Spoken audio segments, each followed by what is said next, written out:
বিশ্বনবী প্রতিদিন সকালবেলা, সন্ধ্যাবেলা ওয়া ইনদামা ইয়াযহাব ইলা ফিরাশি, আর রাতে যখন বেডে ঘুমাতে যেতেন হাত দুইটা এরকম করতেন, করে তিনি সূরাতুল ইখলাস পড়তেন, সূরাতুল ফালাক পড়তেন, সূরাতুন নাস পড়তেন।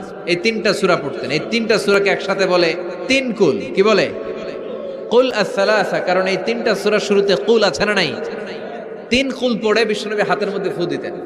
ফু দিয়ে মাথা থেকে শুরু করে মুছতে মুছতে মুছতে মুছতে পা পর্যন্ত মুছতেন, হাত মুছতেন, সারা দেহের যতটুকু সম্ভব বিশ্বনবী সারা দেহের মধ্যে এই তিন কুল পড়া হাত দুইটা দিয়ে সারা দেহের মধ্যে বিশ্বনবী হাত বুলিয়ে দিতেন, মেসেজ করে দিতেন কোন সুবহানাল্লাহ।